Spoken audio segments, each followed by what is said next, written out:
How do you set goals that will make a difference in your organization and goals that people can actually achieve?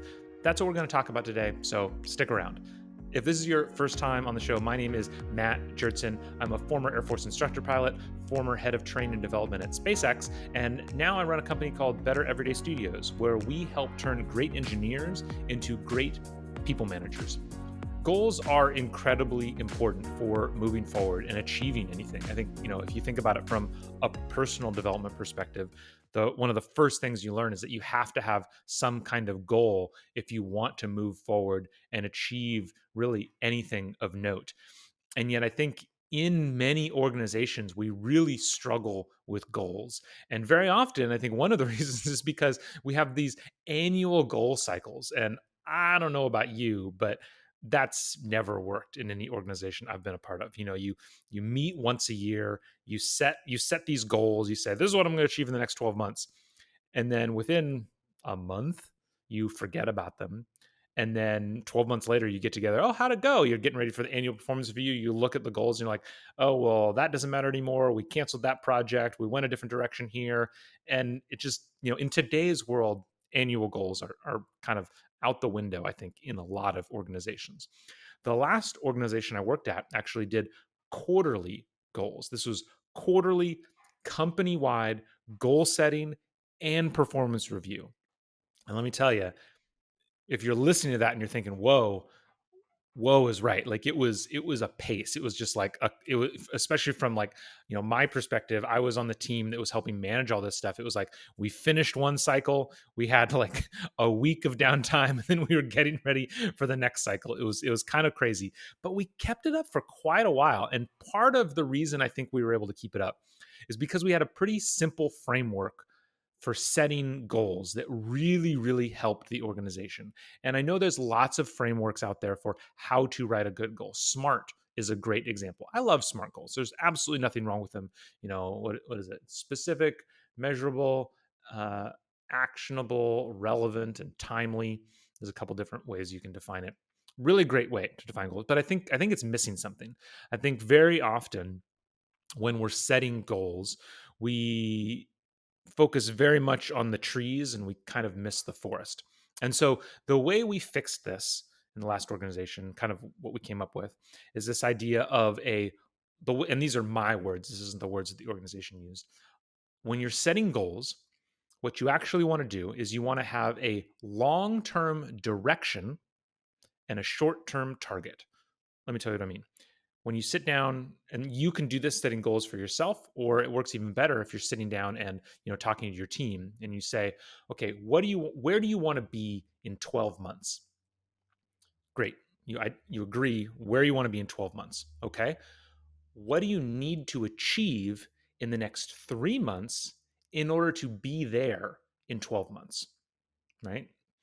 The reason I say, and so that can sound like you're just setting two goals, nothing too fancy. But the thing is when you talk about that 12-month point, it can be much fuzzier. I'm not super worried about it because the interesting thing is you're never going to get there. Things always change. And part of the iterative process is 3 months later, when you meet up again to see how close you got to your 3 month target, you reset, you just ask the question again. Okay, now where do you want to be in 12 months? That 12-month point is this constantly moving thing out in the future that you never actually measure yourself against because it's always going to be shifting. You're going to learn a lot in those 3 months. The world's going to change in those 3 months. The business is going to pivot in those 3 months. And so when you think about the 12-month or long-term direction, it's just that.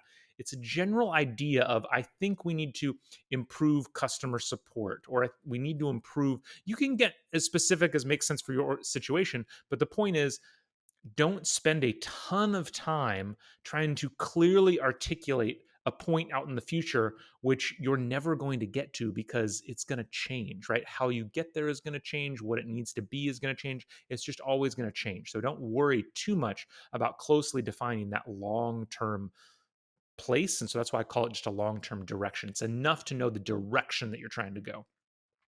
And then the short term target, in this example, 3 months from now, that's where you get much more specific and you clearly list out using a framework like SMART to say, these are the numbers, this is what we're going to achieve, these are the percentages that we're going to change, right? Getting very specific, because that you are going to judge yourself against. 3 months from now, you're going to say, okay, how did we do against this? You can change this very much depending on the situation. It was interesting. The first ever career guidance that I got from professional career guidance that I got when I was in the military. I believe I was a first lieutenant. So I had only been in the military for a couple years, for like 3 years, sat down with my squadron commander and he just says, I've had a lot of these conversations. I've found that the easiest place to start is usually the end. So let's see, I graduated in 2005. So he just said, where do you want to be in 2045? And he picked 2045 very specifically because in the military, basically like the 40-year point is you're out, you're done. You can't really continue unless there's a bunch of extenuating circumstances. So it's like, where do you want to be in 2045? Or maybe he said 35. Either way, he talked about way in the future, right? So it's like, what is this super long-term direction? And then we just backed it up from there, got closer and closer and closer. And so even from a career perspective, I think you can do that. You can say, where do I want my career to end up? In fact, this is one of the pieces of guidance that I give to a lot of people when it comes to career guidance. I always say, look at the people at the top of your organization and ask, do you want their life? Simple as that, right? And if you don't, then you should probably make a change.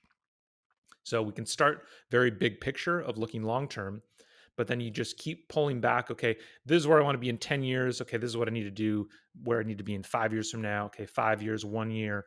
Okay, 1 year. Pull back to, 3 months. And then you could even pull back farther than that, 3 months. What do I want to do? Like, what am I going to do this week, today, that kind of thing. So hopefully that's helpful. I've found this incredibly helpful in a framework in terms of setting goals, of having, okay, what's the long-term direction, whether that's 5 years from now, a year from now, whatever it is. And then ultimately you have to pull that back to, okay, in order to get to that point, what's the near-term target that takes me towards that point? And that near-term target you want to very closely define. The more you do this, the better you get. This is what we found at my previous organization, where the first cycle, there was tons of growing pains. But as we went along, goals got much faster to set as people got used to this idea of, okay, big picture direction out there in a year from now. Okay, what are the specifics in 12 months? It helps make sure that even whether you succeed or not, you're going in the right direction, right? So it helps make sure you're actually going to have an impact in the organization. And by providing that short-term target, it makes it much more likely that you're actually going to achieve that and then keep you moving in the right direction. Hopefully you find this framework helpful. If you did, please make sure to share this with other people. We only grow when you share this with other folks. So I deeply appreciate it if you share this show with other people. And I look forward to seeing you next time on the Leadership Launchpad. Thank you so much for listening to today's show. If you are looking for help turning your organization's great engineers into great managers, me and my team at Better Everyday Studios would love to help. We deliver targeted and interactive training workshops that are designed to help build the 3 fundamental skills of any new manager: building trust, giving feedback, and setting goals. Reach out to me through matt@bettereverydaystudios.com so we can start making your organization better every day.